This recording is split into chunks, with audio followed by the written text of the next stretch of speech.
नमस्कार विद्यार्थी मित्रांनो.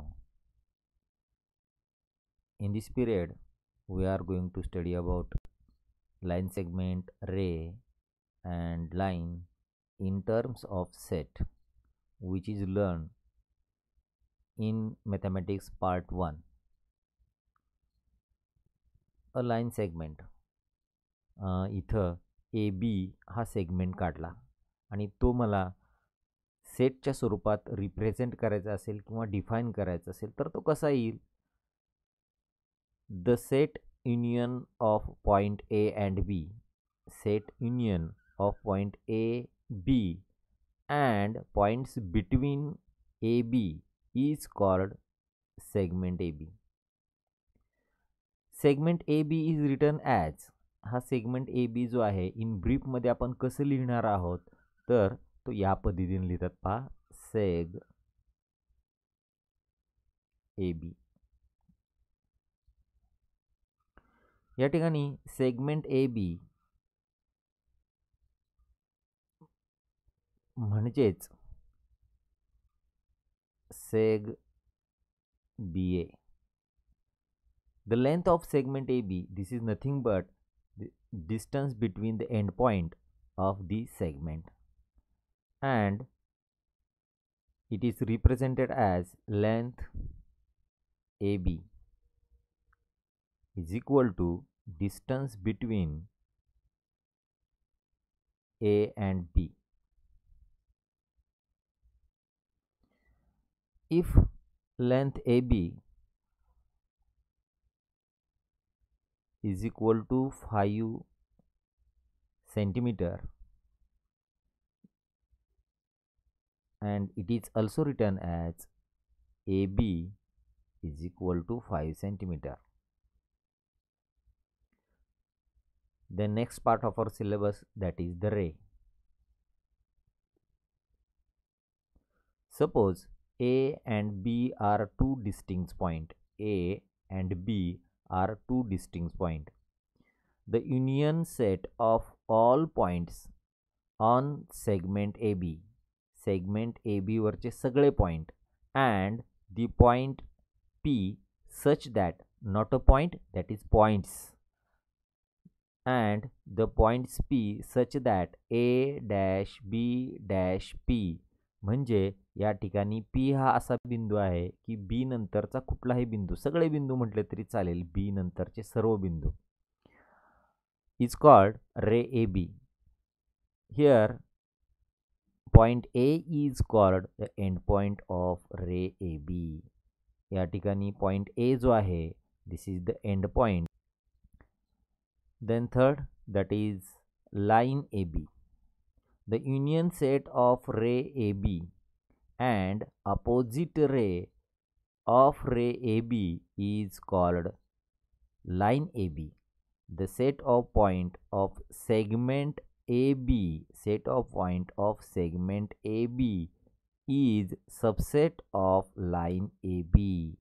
या ठिकाणी सेगमेंट ए बी जो आहे तो सेगमेंट ए बी हा सबसेट आहे कुणाचा? लाईन ए बीचा. कारण लाईन ए बी काय आहे? A B. Segment A B is subset of line A B. त्याचबरोबर ray A B also subset of line AB. Ray BA is also subset of line AB. Then congruent segment. It is very simple. If the length of two segments is equal, if the length of two segments is equal, then the two segments are congruent. जर समजा दोन सेगमेंटची length जी आहे ती जर समान असेल, सारखी असेल, then we can say that these two segments are congruent. That means if length AB is equal to length CD, then segment AB is congruent with segment CD. Then next, properties of congruent segment. Reflectivity. segment AB is congruent with segment BA. Segment AB is congruent with, reflectivity is property in this way. Segment AB is congruent with segment AB. म्हणजे कुठलाही segment हा स्वतःशी congruent असतो. This property is called reflectivity. Then symmetry. If segment AB is congruent with segment CD, then segment CD is congruent with segment AB. याचा अर्थ काय होतो? If the segment AB is first segment, segment CD is second segment, then first segment is congruent with second segment, then second segment is also congruent with first segment, and this property is called symmetry. Then transitivity. If segment AB, this segment AB is congruent with segment CD, segment CD is congruent with segment EF, then segment AB is congruent with segment EF. याचा अर्थ काय? Segment AB ही जर समजा first segment असेल, segment CD ही second segment असेल आणि segment EF ही third segment असेल, तर पहा पहिला सेगमेंट दुसऱ्या सेगमेंटची कॉन्ग्रंट असेल, दुसरा सेगमेंट तिसऱ्या सेगमेंटशी कॉन्ग्रंट असेल, तर पहिला आणि तिसरा हे दोन सेगमेंट जे आहेत they are congruent to each other. Then mid point of a segment महत्त्वाचा भाग आहे. या भागावरती तुम्हाला प्रश्न नक्कीच परीक्षेला विचारले जाऊ शकतात. Mid point of a segment. If A-M-B याचा अर्थ काय?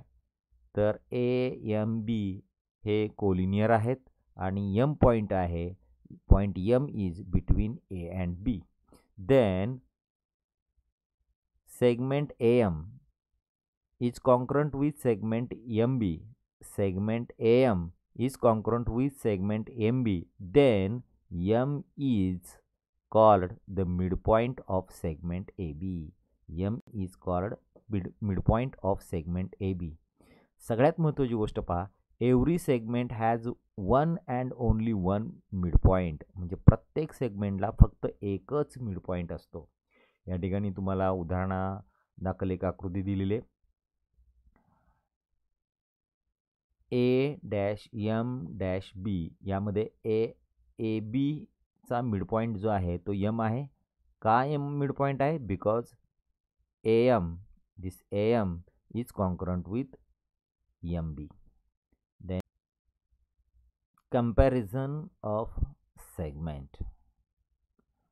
If length of segment AB is less than the length of segment CD, it is written as segment AB is small than segment CD, or segment CD is greater than segment AB. The comparison of a segment depends upon their length. म्हणजे जर समजा मला दोन सेगमेंटचं तुलना करायची असेल तर ती तुलना करत असताना सेगमेंटची लेंथ आहे त्या सेगमेंटच्या लेंथवरती ती तुलना अवलंबून असते. या ठिकाणी आकृतीमध्ये तुम्हाला दिसतंय AB हा लहान आहे आणि CD हा मोठा आहे. ते आपण कसं लिहिणार आहोत? That is AB is small than CD, किंवा काय म्हणता येईल मला, CD is greater than AB. तर या पद्धतीनं आपण ही जी काही कंपॅरिझन आहे हे आपण करू शकतो. या ठिकाणी माझं एक चूक झालेली आहे. हे AB म्हणजे लेंथ झाली, लक्षात घ्या. दिस इज द लेंथ. याच्या अगोदर आपण सेगमेंट लिहिणं हे गरजेचं आहे. Segment AB is less than segment CD and segment CD is greater than segment AB. Then perpendicularity of segment or ray. Segment आणि रे यांचे हे परपेंडिक्युलर कधी असतात याविषयी आपण माहिती बघणार आहोत. पहा, if a line contain two segment, अतिशय महत्त्वाची गोष्ट आहे, आपल्या लक्षात येत नाही आहे. If the line containing two segment, two rays or a ray and a segment are perpendicular to each other, then two segment, two rays, or the segment and the ray is said to be perpendicular to each other. तर यामध्ये काय आहे, तर यामध्ये सगळ्यात महत्त्वाची गोष्ट, हे शब्द जे आहेत तो महत्त्वाचा आहे. Containing, line containing, the line containing two segment, हे महत्त्वाची गोष्ट आहे. तर काय होतं पहा, या ठिकाणी तुम्हाला ह्या आकृतीमध्ये दिसतंय की हे दोन परपेंडिक्युलर आहेत. पण जर समजा मी अशी आकृती काढली तर तुमच्या लक्षात येत नाही आहे हे परपेंडिक्युलर आहेत किंवा परपेंडिक्युलरला म्हणायचं किंवा नाही आहे. तर या ठिकाणी मी एक आकृती काढतो आहे आणि तुम्हाला विचारलं असं की हे जे काही लेंथ सेगमेंट ए बी आहे, this is the segment A B, this is the segment PQ, then tell me PQ, AB and PQ are the perpendicular. तर पहिल्यांदाच आपल्याला वाटतं की या ठिकाणी हे परपेंडिक्युलर सांगावे का नाही सांगावे, किंवा आहेत किंवा नाही आहेत. तर याला कंटेनिंग असणाऱ्या लाईन, म्हणजे ह्याला कंटेनिंग असणाऱ्या लाईन जर समजा मी काढल्या, suppose if you draw the line containing this two segment, that is या ठिकाणी लाईन कंटेनिंग दी सेगमेंट ही काढली आणि हे कंटेनिंग असणारी लाईन जर परपेंडिक्युलर असेल, if this is the perpendicular, then we can say that segment A B and segment P Q are the perpendicular. ही गोष्ट लक्षात ठेवणं फार आवश्यक आहे. याच पद्धतीनं जर समजा या ठिकाणी रे काढला, suppose here is the ray, this is the ray,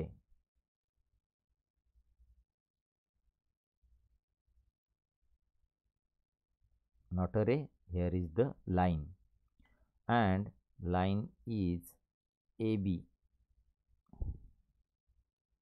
this is line AB, and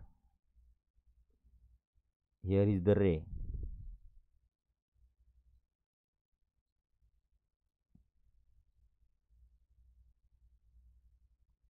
this is the ray PQ.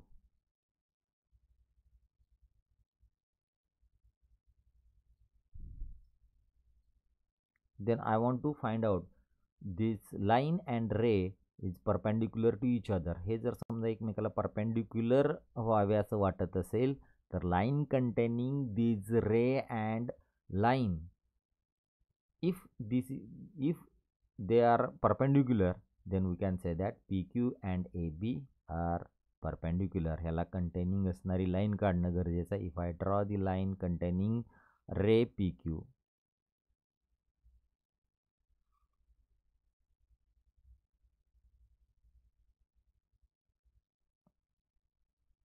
या ठिकाणी ही रे पी क्यूला कंटेनिंग असणारी लाईन काढली आणि ही ती लाईन जर बघितली तर ए बीला काय आहे, परपेंडिक्युलर आहे. And therefore we can say that ray P Q and line A B perpendicular to each other. म्हणजे if line containing two segments, two rays और ray and a segment are perpendicular to each other, then two segments, two rays and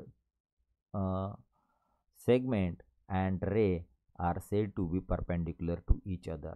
आणि जर perpendicular असतील तर आपण कसं लिहिणार आहोत पहा. या ठिकाणी जर बघितलं तर segment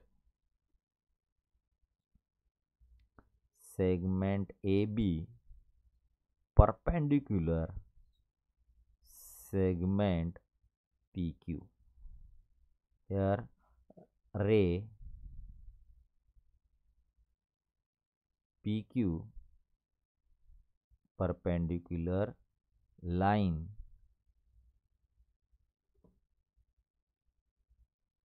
that of line AB.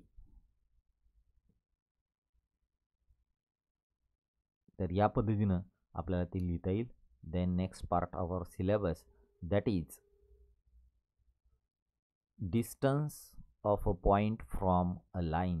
Distance of a point from a line अतिशय महत्त्वाचं आहे, हे व्यवस्थितपणे समजून घ्या, महत्त्वाची गोष्ट आहे. तर पहा, सपोज इफ आय ड्रॉ, तर हे कसं काढता येईल किंवा कोणतं अंतर घ्यायचं. तर पहा, काही विद्यार्थी या ठिकाणी हे अंतर जे आहेत, डिस्टन्स जे आहे ते हे डिस्टन्स घेतील. काही विद्यार्थी जे आहेत ते इकडचं डिस्टन्स घेतील, काही या पॉईंटमधलं डिस्टन्स घेतील, काही जण या पॉईंटमधलं डिस्टन्स घेतील. तर नेमकं हे डिस्टन्स घ्यायचं कुठलं? At first draw the perpendicular. पहिल्यांदा या ठिकाणी हा जो काही पॉईंट ए आहे, त्या एमधून आपण परपेंडिक्युलर ड्रॉ करायचा. कुणावरती परपेंडिक्युलर ड्रॉ करायचा? Draw the perpendicular on P Q. P क्यूवरती हा परपेंडिक्युलर जो आहे तो ड्रॉ करायचा. आणि हा जो काही परपेंडिक्युलर आहे, this perpendicular distance is the distance between point A and P Q. ही सगळ्यात महत्त्वाची गोष्ट लक्षात ठेवा. जर समजा मला एखादा पॉईंट असेल आणि त्या पॉईंटचं आणि एखादी रेषा असेल, या दोघांमधलं अंतर किती आहे काढायचं असेल, I want to draw the perpendicular from the given point to the given line segment or line. तर लाईनवरती जो काही परपेंडिक्युलर काढलेला आहे, त्या परपेंडिक्युलर काढल्यानंतर ते जे काही परपेंडिक्युलरचं डिस्टन्स आहे, परपेंडिक्युलर डिस्टन्स आहे, ते त्या दोघांमधनं असणारं परपेंडिक्युलर डिस्टन्स असणार आहे. का हे असं असेल? हे का नाही, हे का नाही, हे का नाही, हे का नाही? कारण या ठिकाणी कमीत कमी अंतर, काही विद्यार्थी हे काढतील, काही विद्यार्थी हे काढतील, हे पण हे सगळे वेगवेगळे अंतर आहेत. पण एकमेव असं एकच डिस्टन्स असेल, this is the minimum distance. हे जे आहे ते डिस्टन्स मिनिमम आहे. That is the perpendicular distance between point and line is the distance between point and line. Then next part of our syllabus, हे माझ्या माहितीप्रमाणे तुम्हाला समजलं असेल. Then we are going to study about the practice set 1.2. 1.2 practice set आत्ता आपण बघणार आहोत. तर यामध्ये पहिला प्रश्न आहे, the following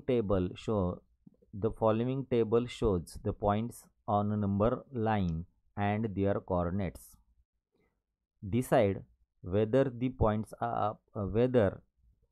points of the segments given below in the table are congruent or not. मला या ठिकाणी एक टेबल दिला आहे, टेबलमध्ये पॉईंट दिलेत आणि त्या पॉईंटचे कोऑर्डिनेट दिलेत. तर त्यावरून ह्या जे काही दिलेल्या लाईन सेगमेंट आहेत किंवा सेगमेंट आहेत, they are congruent to each other or not. मग कॉन्ग्रंट, जर समजा सेगमेंट कॉन्ग्रंट व्हावे असं वाटत असेल, तर त्यांचं जी लेंथ आहे, ती लेंथ किंवा डिस्टन्स आहे, ते डिस्टन्स सारखं असणं गरजेचं आहे. That means I want to find out distance between the points. तर पहिला प्रश्न आपण बघणार आहोत.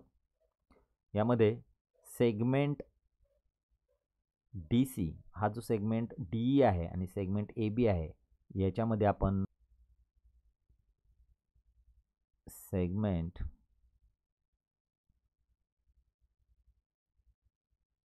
डी ई, तर पहा, distance D E is equal to, here is the D, coordinate of point D is -7 and coordinate of E is 9. Therefore 9 minus in bracket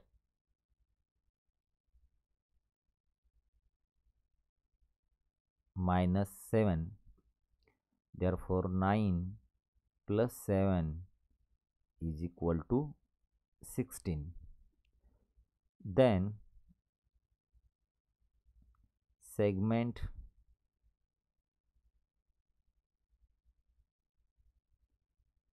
AB, for the segment AB, distance AB is equal to coordinate of A is -3, coordinate of B is 5, therefore 5 minus in bracket -3 is equal to 5 plus 3 is equal to 8. Therefore, distance DE is not equal to distance AB. जर समजा हे distance equal नसेल, then I can say that these two segment are not congruent. जर हे distance equal नसेल, then I can say that these two segments are not congruent. तर या पद्धतीनं तुम्ही पुढचे जे प्रश्न आहेत ते सोडवायचे आहेत. Then second question is in this way. M is midpoint of AB. If AB is equal to 8, then find the length AM. जर समजा AB 8 असेल तर AM ची लेंथ मला काढायची. तर ती कशी काढायची? तर पहा, here length AB is equal to 8. Then AM is equal to half of AB. Therefore, AM is equal to half into AB. What is the AB? AB is the 8. Therefore, AB is equal to 4. तर या प्रश्नाचं उत्तर तुम्हाला या पद्धतीने लिहिता येईल, किंवा असं पण म्हणता येईल AB is equal to AM plus MB, but AM is equal to MB. Therefore, AB is equal to 2 AM. Therefore, what is AB? AB is 8. 8 is equal to 2 AM. Therefore, AM is equal to 8 upon 2 is equal to 4. तर पहा, या पद्धतीनं या प्रश्नाचं उत्तर लिहिता येईल. तुम्ही कोणत्याही पद्धतीनं लिहू शकता. Then third question. Point P is midpoint of segment CD. CP is equal to 2.5. Find CD. पहा, पॉइंट P जो आहे तो CDचा मिडपॉइंट आहे. Point P is midpoint of CD. Then हे पहिल्यांदा लिहायचं, point P is midpoint of segment CD. Therefore, CD, that is length CD is equal to length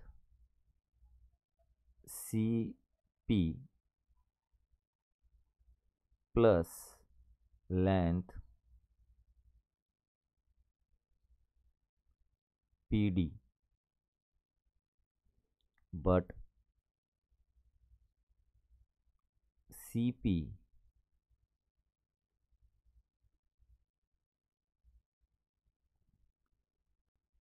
is equal to PD because P is the midpoint of CD.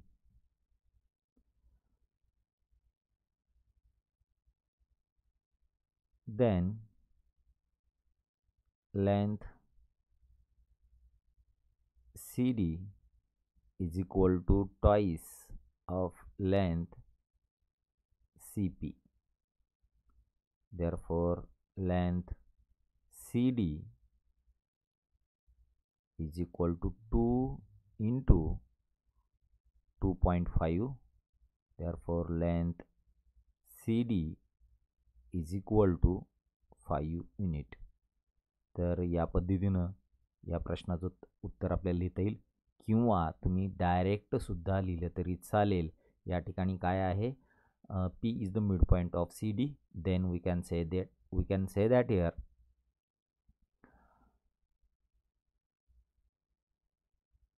CD is equal to 2 CP. Therefore, CD is equal to 2 into 2.5. CD is equal to 5.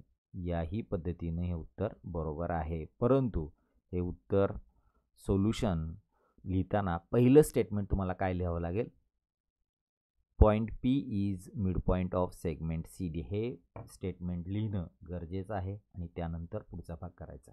नंतर आपण 5वा प्रश्न बघणार आहोत.